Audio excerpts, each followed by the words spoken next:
Stephen, back to the economy. The Reserve Bank was out a couple of times this week. They had their monetary policy decision and statement on Tuesday, and then statement of monetary policy on Friday.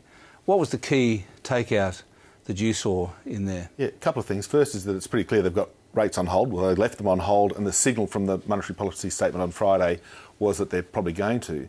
But the takeaway, I think, was related to the Australian dollar, that overvaluation seems to be coming through. And what they actually did say, what I thought was the most relevant part, is that, and I quote, "It's possible that the persistently high level of the Australian dollar may be more contractionary for the economy than historical relationships suggest." Now, if we cut through the central bank speak and try to distill that to what that really means, is that they're acknowledging now for the first time in this cycle that the dollar overvaluation is starting to hurt the economy. And by overvaluation, I mean that it's not that necessarily at 106 it's automatically high, but at 106, when we've had a 15% or so fall in commodity prices, suggests that it's overvalued. That breakdown in the relationship is the thing that's bugging the RBA, and it's imposing a contractionary impact on the economy. My reaction to that is, come on, wake up, guys. Everyone's known about that for a long time. I mean, company CEOs have been saying that for ages, right. So at least I suppose they're acknowledging it. In their defence, we've had 30 years of the floating exchange rate, and it's served us well, and it's been always hazardous to say that the RBA should be intervening in the currency, but I think this is one of those rare times when on any valuation of the exchange rate using interest rate differentials, using commodity prices, using risk assessments of the global economy, that we're still at 106, it seems extraordinarily strong to me. When you've got commodity prices that are really tanking and interest rates going down.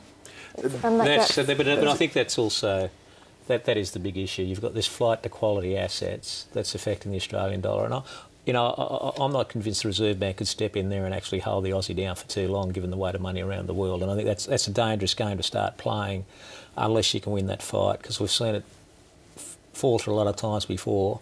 And as we sort of alluded to jokingly there, this adjustment's been going on for a little while now. It's not something new. And the help of lower interest rates. We've also had political risk. Not political risk, but political disassociation, for want of a better word, and infighting, which hasn't done a lot of good for confidence, which has taken the impact of the interest rate fall. It comes down to the question of whether it's market failure or is the market always right? Well, that's the thing. I think we've learned over the last 5 years with some of the structured products and CDOs and all these other weird and wonderful things that have blown up that were under-regulated or not regulated at all, that markets, while 9 times out of 10 they get it right, you're better off leaving them to their own devices. And so too with the Aussie dollar. This time around, when I think everybody, when they look at their various exchange rate drivers, sees that the Aussie dollar is very, very high relative to the things that normally drive it. Look, the exchange rate at $1.06 is fine if commodity prices were 15% higher. They're not. That's the breakdown that's occurring.